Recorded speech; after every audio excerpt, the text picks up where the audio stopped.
Good morning students. आज हमने financial planning के बारे में पढ़ना है, जो हमारे फाइनेंशियल मैनेजमेंट का एक इम्पोर्टेंट चैप्टर है। इसमें सबसे पहले हम इसके कंटेंट्स देखेंगे। सबसे पहले हम पढ़ेंगे इंट्रोडक्शन टू फाइनेंशियल प्लानिंग। इसके बाद हम मीनिंग देखेंगे फाइनेंशियल प्लान का क्या होता है।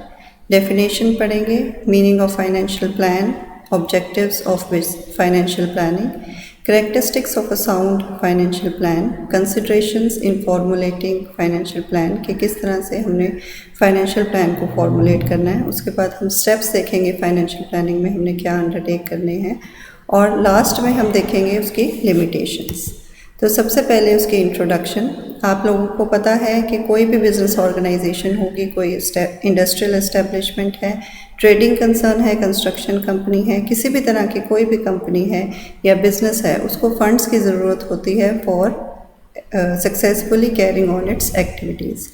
इसके लिए उन्हें फाइनेंशियल प्लानिंग करनी ज़रूरत रहती है। Financial planning involves taking certain important decisions. कुछ इम्पॉर्टेंट डिसीजन इसमें लेने हैं फाइनेंशियल प्लानिंग में। किस तरह से लेंगे, किस से कंसर्न लेंगे, फंड से कंसर्न, किस तरह से फंड्स आ रहे हैं हमारे पास, किस तरह से हमने उनको इन्वेस्ट करना है या किस तरह से उसको एक्टिविटीज़ में हमने इन्वॉल्व करना है। ये सारे डिसीजंस होते हैं हमारे जो फाइनेंशियल प्लानिंग में आते हैं। ये हम क्यों लेते हैं? ताकि कॉन्टीन्यूसली वो अवेलेबल रहे फॉर द कंपनी और उसको हम एफिशिएंटली यूज़ करें। और ये जो सारे डिसीजंस हैं ये हाईलाइट करते हैं फाइनेंशियल प्लानिंग के स्कोप को। फाइनेंशियल प्लान क्या है? Financial plan is generally prepared during the promotion stage. जब हमारी कंपनी की प्रमोशन स्टेज होती है उस टाइम पे हम फाइनेंशियल प्लान को बनाते हैं। It is prepared by the promoters या फिर एंटरप्रेन्योर्स इसको प्रिपेयर करते हैं। किसकी हेल्प से? With the help of experienced professionals. जो इसमें फाइनेंशियल एस्पेक्ट्स के एक्सपीरियंस्ड प्रोफेशनल्स हैं, उनकी हेल्प से प्रमोटर्स फाइनेंशियल प्लान ड्रॉ करते हैं। अब इस टाइम पे जब वो फाइनेंशियल प्लान ड्रॉ कर रहे हैं, they must be very careful कि उन्होंने फाइनेंशियल प्लान किस हिसाब से बनाना है। ना तो फाइनेंशियल प्लान में ओवर कैपिटलाइजेशन होनी चाहिए और ना ही अंडर कैपिटलाइजेशन होनी चाहिए। ओवर कैपिटलाइजेशन की भी डिसएडवांटेजेस होती हैं और अंडर कैपिटलाइजेशन की भी डिसएडवांटेजेस होती हैं। और अगर आपका बैड फाइनेंशियल प्लान बन जाता है तो उसको ठीक करना बहुत ज़्यादा मुश्किल हो जाता है। It is very difficult to correct a bad financial plan. तो जब आप फाइनेंशियल प्लान बना रहे हो उस टाइम पे आपने बहुत ज़्यादा केयर करनी है, बहुत ज़्यादा ध्यान से बनाना है ताकि वो बुरा फाइनेंशियल प्लान ना बने। अब फाइनेंशियल प्लान का मतलब क्या है? फाइनेंशियल प्लानिंग का मतलब क्या है? हमने अभी डिस्कस किया कि जो हमारा फाइनेंस से रिलेटेड प्लानिंग है वो हमने करनी है इन फाइनेंशियल प्लानिंग। फंड से रिलेटेड जो भी होगा कि हमने फंड्स कहाँ से लेने हैं, सोर्सेज ऑफ फंड्स हमारे क्या होंगे, फाइनेंशियल रिसोर्सेज क्या हैं। उसके बाद हमारी यूटिलाइजेशन कहाँ होगी फंड्स की, उसकी टेक्निक्स हम देखेंगे कि किस तरह से हमें उसको यूटिलाइज़ करना है। और इन दोनों को जब हम ऐड कर देते हैं तो हमारी फाइनेंशियल प्लानिंग होती है। So before initiating a new business the organisation puts an immense focus on the topic of financial planning. कोई भी बिजनेस शुरू होने से पहले फाइनेंशियल प्लानिंग में फोकस करती है। Financial planning is the plan needed for estimating funds requirement for a business and determining the sources of the same. कितने फंड्स की ज़रूरत है आपको, और ये जो सारा फंड है ये आपने कौन से सोर्सेज से लेना है, ये सारा आपको फाइनेंशियल प्लानिंग में पता चलता है। It is essentially includes generating a financial blueprint for the companies future activities. Company की जो फ्यूचर एक्टिविटीज़ होंगी उसका ब्लूप्रिंट बनाना इसका एक पार्ट होता है। और ये ज़्यादातर 3 या 5 सालों के लिए किया जाता है या उससे ज़्यादा लंबा भी हो सकता है, लेकिन जनरली इसको 3 से 5 सालों के लिए करते हैं। Which includes long term investment, growth and financial decision. ये सारी चीज़ें इसमें इंक्लूड होती हैं। तो आपने ये चीज़ याद रखनी है कि फाइनेंशियल प्लानिंग जब हो रही है तो हमें ये पता होना चाहिए कि हमें कितने फ़ंड्स की ज़रूरत है, उन फंड्स को हमने कहाँ से रेज़ करना है। दैट मीन्स फाइनेंशियल सोर्सेज जो हैं, हमारे सोर्सेज ऑफ फंड्स वो क्या हैं। इसके बाद इनको हमने किस तरह से यूटिलाइज़ करना है। जब ये सारी चीज़ें हम सोच लेते हैं, डिसाइड कर लेते हैं, तो वो हमारी फाइनेंशियल प्लानिंग होती है। फाइनेंशियल प्लानिंग की डेफिनेशन क्या है? Financial planning pertains to the functions of finance and includes the determination of firm's financial objectives, financial policies and financial procedures. तो सारा कुछ फाइनेंस से रिलेटेड सबसे पहले हमने क्या करना है, फंक्शन फाइनेंस का हमने देखना है, फाइनेंशियल ऑब्जेक्टिव्स क्या हैं फर्म के, उसकी फाइनेंशियल पॉलिसीज़ क्या हैं, प्रोसीजर्स क्या हैं, ये सारी चीज़ें जब इंक्लूड होती हैं तो उसको हम फाइनेंशियल प्लानिंग बोलते हैं। अब फाइनेंशियल प्लानिंग में हमने फाइनेंशियल प्लान बनाना है। अब ये फाइनेंशियल प्लान क्या है? Financial plan is a statement estimating the amount of capital requirement and determining its composition। तो इसमें दो चीज़ें आ गई आपकी, amount of capital requirement and determining its composition। Amount कितना चाहिए आपको कैपिटल का, कितनी कैपिटल आपकी रिक्वायर्ड है, और दूसरी चीज़ है कि वो किन सोर्सेज से आपने लेनी है, उसकी कॉम्पोजिशन क्या होगी। तो इसमें ये वाले जब हम ये दो चीज़ें करते हैं तो इसमें कौन से कॉन्सेप्ट्स आते हैं? सबसे पहले आपने अपने ऑर्गेनाइजेशन में ये क्वेश्चन पूछना है, how much fund is required, कितना पैसा चाहिए आपको उस बिज़नेस के लिए, कब चाहिए वो पैसा, when the fund is required, then how the fund should be raised, आपने कहाँ से वो फंड्स रेज करने हैं, and finally how to use these funds.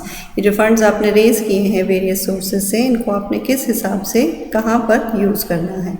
तो ये जो सारी चीज़ें आप जब करते हो, इनको फंड्स को एस्टिमेट करते हो, कहाँ सोर्सेज ऑफ फंड्स को एस्टिमेट करते हो, कैसे उसको यूटिलाइज़ कर रहे हो, कब आपने वो फंड्स रेज करने हैं, ये सारा आपका फाइनेंशियल प्लान होता है।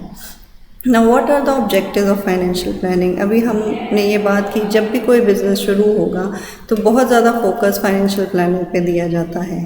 क्या ऑब्जेक्टिव्स हैं, क्यों है ऐसा कि इतना फोकस हम फाइनेंशियल प्लानिंग पे दे रहे हैं? सबसे पहला ऑब्जेक्टिव है इंश्योरिंग अवेलेबिलिटी ऑफ फंड्स। आप सबको पता है कि बिज़नेस जब आप शुरू करते हो या आप जब भी कोई भी बिज़नेस कर रहे हो तो आप फाइनेंस के बिना वो बिज़नेस नहीं कर सकते।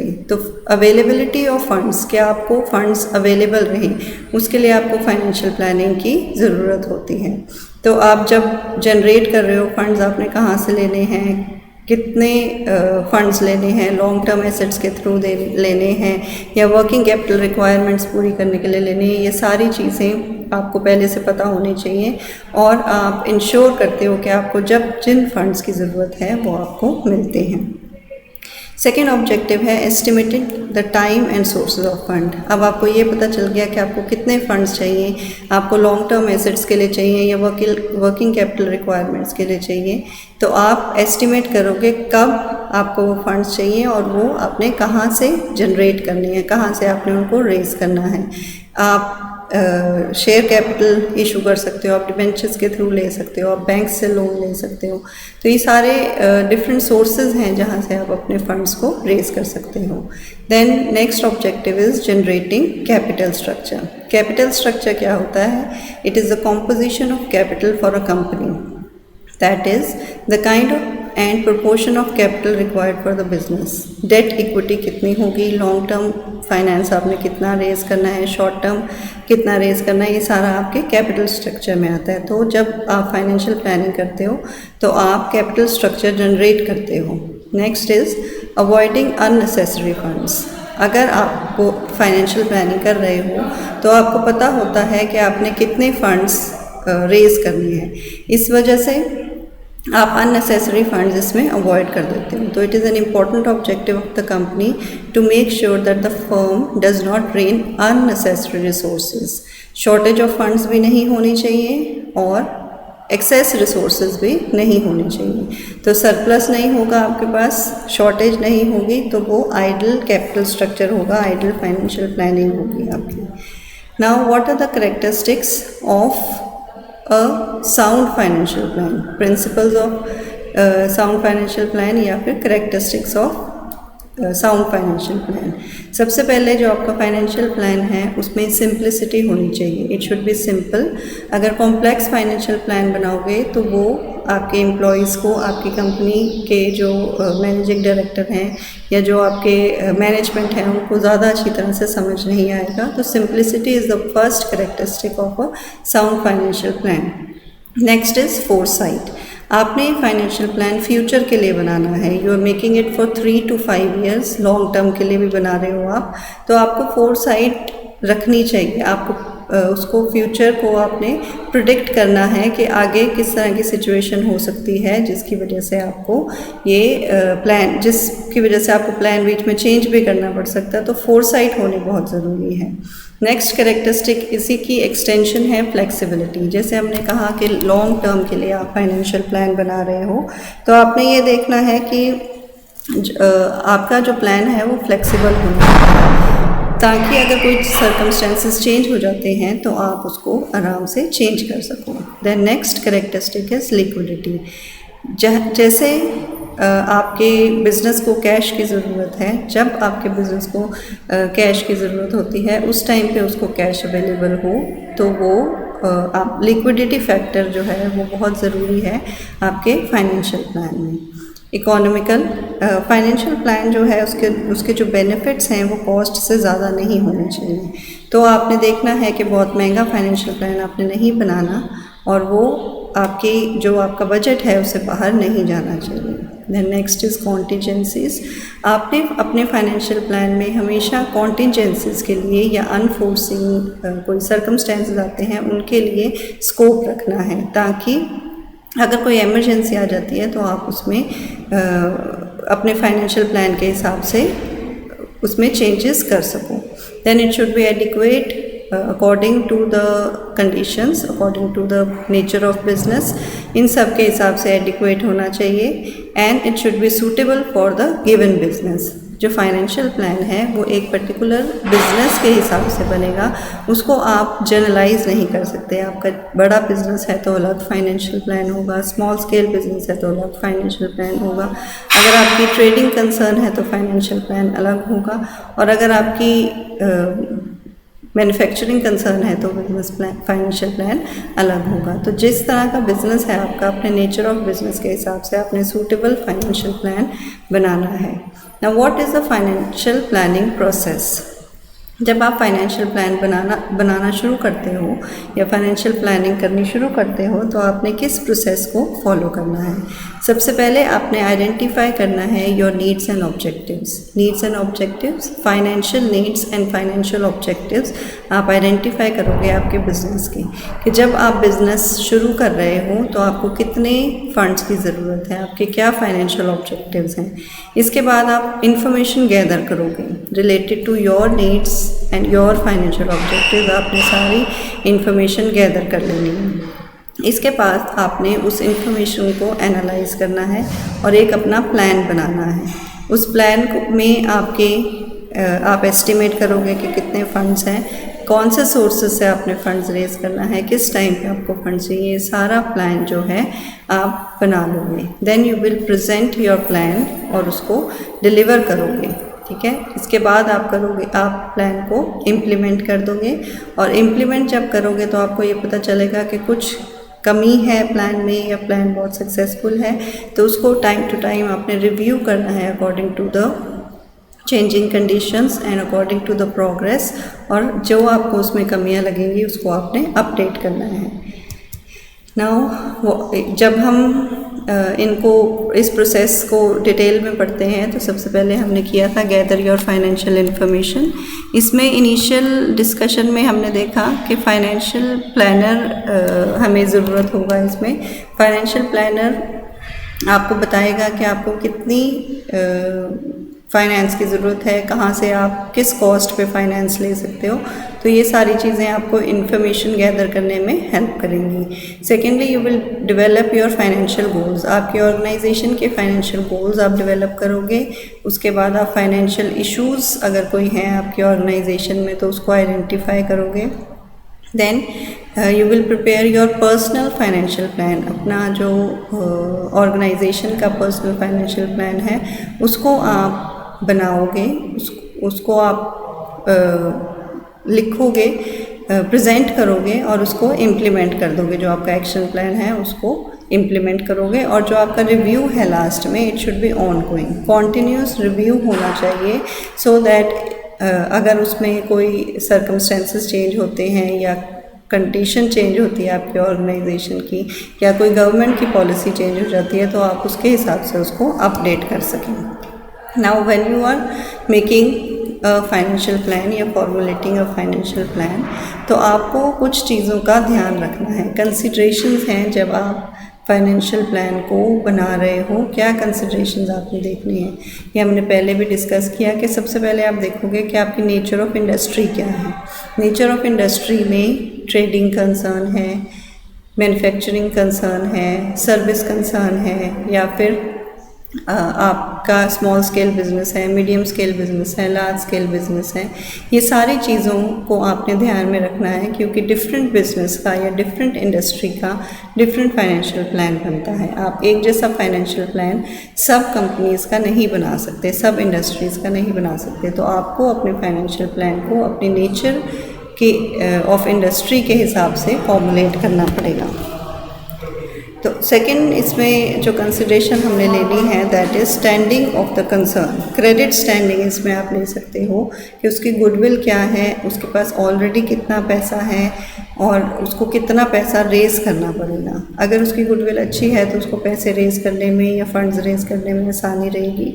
अगर उसकी गुडविल अच्छी नहीं है तो उसको फंड्स रेज़ करने में मुश्किल आएगी। तो इस वजह से आपने ये भी देखना है कि वो जो कंसर्न है, वो जो बिज़नेस कंसर्न है आपकी, उसकी स्टैंडिंग किस तरह की है। थर्ड फैक्टर जो आपने इसमें ध्यान में रखना है वो है अवेलेबिलिटी ऑफ सोर्सेज, कि आपने जब फंड्स रेज करने हैं तो आपकी ऑर्गेनाइजेशन के लिए कौन से सोर्सेज अवेलेबल हैं। आप शेयर कैपिटल इशू कर सकते हो या नहीं कर सकते, आप डिबेंचर्स इशू कर सकते हो या नहीं कर सकते, आपको बैंक से आराम से लोन मिल सकता है। तो अवेलेबल क्या सोर्सेज हैं, ये भी आपने ध्यान में रखना है। Next consideration are future plans.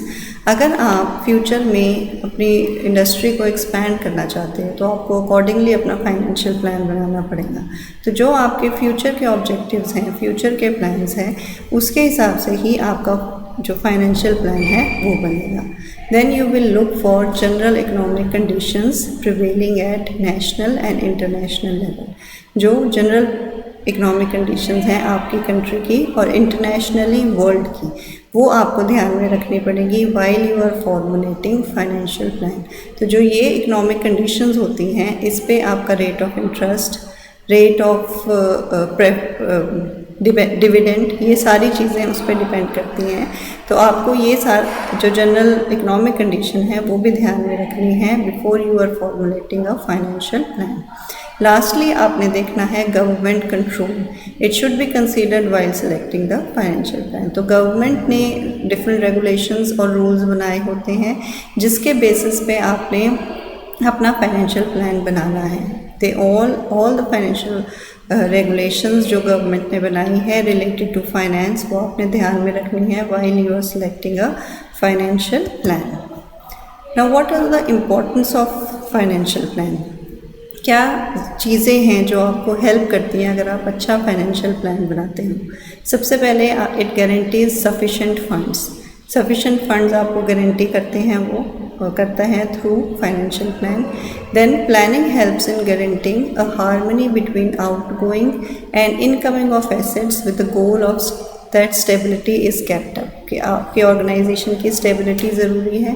तो जो एसेट्स बाहर जा रही हैं आपकी ऑर्गेनाइजेशन से या आपकी ऑर्गेनाइजेशन के अंदर आ रही हैं, वो उसके बीच में हार्मनी होनी ज़रूरी है। Then it guarantees providers of funds to effortlessly put resources into organisations which provokes financial planning. तो फंड्स को एफर्टलेसली रिसोर्सेज में डालना में ये हेल्पफुल होती है। इसके बाद financial planning supports development and expansion programmes which support the long term sustenance of the organisation. Long term sustenance जो है ऑर्गेनाइजेशन की, वो फाइनेंशियल प्लानिंग से ही ज़रूर होती है, फाइनेंशियल प्लानिंग की हेल्प से ही होती है। अगर बिज़नेस में कुछ चेंजेस हो जाते हैं तो उसमें आपको कुछ प्रॉब्लम ना हो, इसमें भी फाइनेंशियल प्लानिंग आपकी हेल्प करती है। Then financial planning helps in diminishing vulnerabilities which can be deterrent to the development of the organisation. अगर कोई इस तरह की डेवलपमेंट है जो फाइनेंशियल प्लानिंग में जो आपके बिजनेस को नुकसान पहुंचा सकती है, तो वो भी फाइनेंशियल प्लानिंग उसको अवॉइड करने में हेल्प करता है। And what are the limitations? Limitations क्या है कि सबसे पहले आपको पता है कि इसको फ्यूचर को फोरकास्ट करना पड़ता है। फ्यूचर कंडीशंस के लिए हम इसको बना रहे हैं, तो फ्यूचर को फोरकास्ट करना मुश्किल है। इस वजह से आपको फाइनेंशियल प्लान जो है वो उसकी लिमिटेशन है कि आप फ्यूचर को प्लान कैसे करोगे, आप फोरकास्ट सही कर पाओगे या नहीं। Once the financial plan is prepared it becomes quite difficult to change. ये हमने स्टार्टिंग में भी किया था कि डिफ़िकल्ट हो जाता है उसको चेंज करना, एक बार वो बन गया है तब। Assets involving huge capital might have been purchased and raw material, labor and other cost might have been incurred। जब आप फाइनेंशियल प्लानिंग कर रहे हो तो ये सारा खर्चा आप कर चुके हो और इसको रिवर्स करना बहुत मुश्किल हो जाता है। Sometimes changes in financial plan also become difficult due to rigid attitude of management। कई बारी मैनेजमेंट का एटीट्यूड इतना रिजिड हो जाता है कि उसको चेंज करना मुश्किल हो जाता है। तो ये सारी लिमिटेशंस थी। फाइनेंशियल प्लानिंग के साथ ही हमने एक और टॉपिक इस लेक्चर में कवर करना है, वो है forecasting, financial forecasting. Financial forecasting का मतलब ये है कि फ्यूचर के लिए हम प्लान करेंगे। तो जब भी हम फाइनेंशियल प्लानिंग कर रहे हैं तो उसमें फोरकास्टिंग बहुत ज़्यादा ज़रूरी है। तो फोरकास्टिंग जब हम करेंगे तो हम क्या चीज़ें देखेंगे? सबसे पहले what is financial forecasting, 2 methods discuss करेंगे हम फाइनेंशियल फोरकास्टिंग की, 3 फाइनेंशियल स्टेटमेंट्स देखेंगे for forecasting, then steps in pro forma income statement, determining production requirements and percentage of sales method. तो ये सारी चीज़ें हमने डिस्कस करनी है in financial forecasting. What is financial forecasting? Financial forecasting is looking ahead to develop a financial plan for the future। हमने financial planning में पहले ये डिस्कस किया कि हमें फाइनेंशियल प्लानिंग के लिए एक फाइनेंशियल प्लान बनाना पड़ेगा। फाइनेंशियल प्लान क्या होता है ये भी हम डिस्कस कर चुके हैं। तो जब फोरकास्टिंग हम करते हैं तो हमने क्या करना है? We are looking ahead. Looking ahead मतलब प्लानिंग फॉर द फ्यूचर, ताकि हम एक फाइनेंशियल प्लान बना सकें जिसके बेसिस पे हमने फाइनेंशियल प्लानिंग करनी है। ये जो फाइनेंशियल प्लानिंग है ये स्ट्रेटेजिक ग्रोथ के लिए, किसी भी फर्म की या ऑर्गेनाइजेशन की स्ट्रेटेजिक ग्रोथ के लिए बहुत ज़्यादा इम्पोर्टेंट है। 2 मेथड्स हम यूज़ करेंगे फाइनेंशियल फोरकास्टिंग की। एक है यूजिंग प्रोफॉर्मा और प्रोजेक्टेड फाइनेंशियल स्टेटमेंट्स, दूसरा है परसेंटेज ऑफ सेल्स मेथड। तो जो फर्स्ट मेथड है ये ज़्यादा एग्जैक्ट है, ज़्यादा एक्यूरेट इसमें हम फोरकास्टिंग कर सकते हैं, लेकिन ये टाइम कंज्यूमिंग है। परसेंटेज ऑफ सेल मेथड जो है वो उतना ज़्यादा एग्जैक्ट नहीं है, उतना प्रिसाइज नहीं है, लेकिन it is easy to calculate, easier than projected financial statements. Often times the statements are required by lenders. तो ये जो स्टेटमेंट्स हैं जो हम प्रोजेक्टेड फाइनेंशियल स्टेटमेंट बना रहे हैं या परसेंटेज ऑफ सेल्स मेथड से हम फोरकास्टिंग कर रहे हैं, तो ये जो लेंडर्स हैं जिनसे हमने लोन लेना होता है उनको इन फाइनेंशियल स्टेटमेंट्स की ज़रूरत होती है। क्या कौन सी 3 फाइनेंशियल स्टेटमेंट्स हैं जो हम फोरकास्टिंग के लिए यूज़ करते हैं? सबसे पहली है प्रोफॉर्मा इनकम स्टेटमेंट, सेकंड है कैश बजट और थर्ड है प्रोफॉर्मा बैलेंस शीट। तो सबसे पहले इन तीनों स्टेटमेंट्स को बनाने से पहले हमने क्या डेवलप करना है? हमने सेल्स प्रोजेक्शन को डेवलप करना है। तो हम फर्स्ट देखेंगे प्रोफॉर्मा इनकम स्टेटमेंट बनाने में क्या स्टेप्स हैं। सबसे पहले हम इस्टेब्लिश करेंगे सेल्स प्रोजेक्शन कि फ्यूचर में हमारी कितनी सेल हो सकती है, वो हमने प्रोडिक्ट करनी है।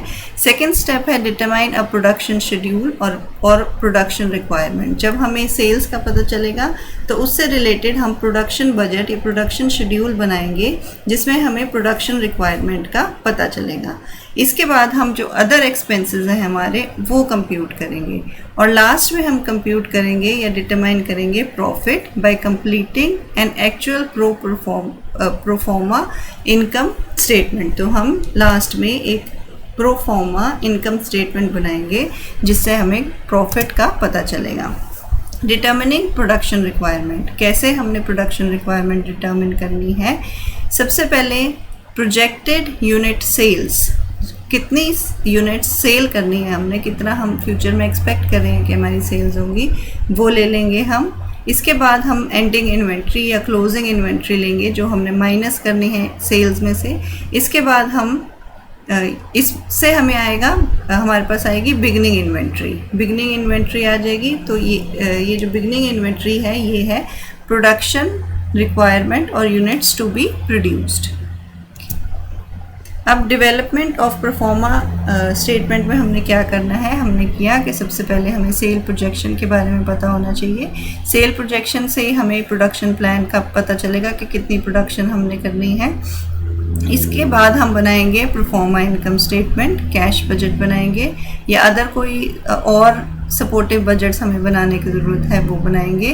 प्रायर बैलेंस शीट बनाएंगे और इन सब को बनाने, प्रायर बैलेंस शीट हमारी ऑलरेडी बनी होगी और इन सब की हेल्प से हमें परफॉर्मा बैलेंस शीट बनाएंगे। तो ये देखिए ये बैलेंस शीट आपको दी हुई है। Current assets, cash, marketable securities, ये सारी एसेट्स दी हुई हैं और बाद में लायबिलिटीज़ दी हुई हैं। तो ये सारी आपकी बैलेंस शीट है। इसके बाद हम देखेंगे कि परफॉर्मा बैलेंस शीट हमने कैसे बनानी है। हमारे पास प्रीवियस बैलेंस शीट है, अनचेंज्ड आइटम्स उसमें हम लेंगे marketable securities, long term debt, common stock, और हमारे पास हम बनाएंगे एक परफॉर्मा इनकम स्टेटमेंट।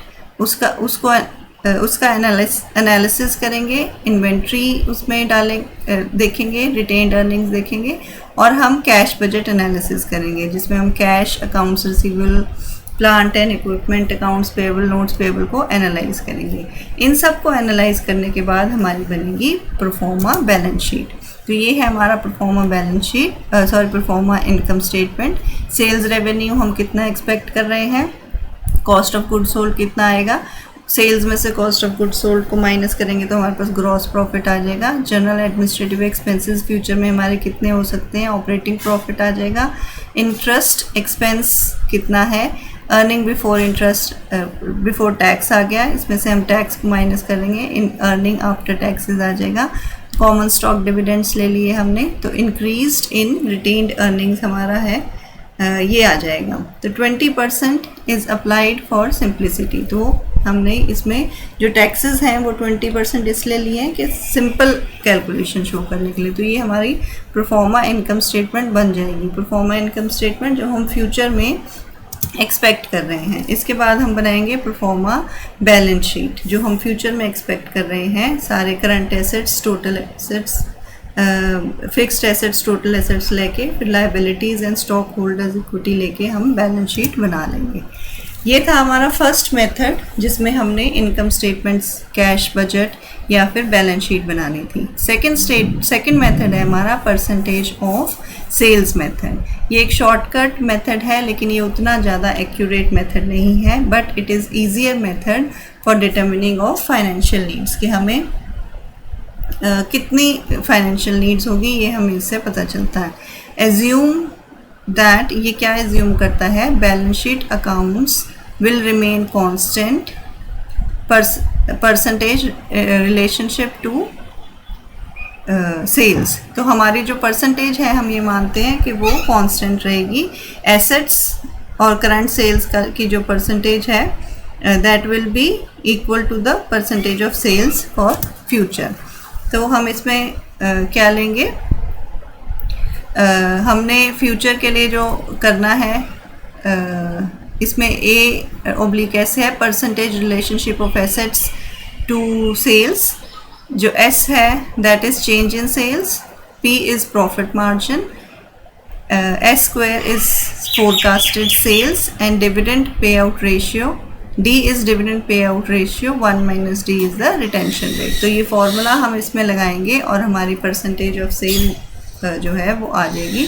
हमारा जो रेवेन्यू है फ्यूचर में जो हमने अर्न करना है वो हमें पता चल जाएगा। तो ये इस तरह से हम बैलेंस शीट और परसेंटेज ऑफ सेल मेथड को यूज़ करेंगे। बैलेंस शीट हमें दी हुई है, हमने परसेंटेज ऑफ सेल्स क्या लेनी है, कैश का परसेंटेज ले लिया। Accounts receivable, inventory, current assets आ गई हमारे पास, इक्विपमेंट, ये हमारे पास ये सारी परसेंटेजेस हमने कैलकुलेट कर लेनी है। और अकाउंट्स पेबल की परसेंटेज, एक्रूड एक्सपेंसेस, तो ये हमारे पास आ जाएगा लास्ट में कि कितना हमारा हमें फ्यूचर में। तो आई होप आपको फाइनेंशियल प्लानिंग और फाइनेंशियल फोरकास्टिंग का टॉपिक अच्छे से समझ आया होगा। Thank you student.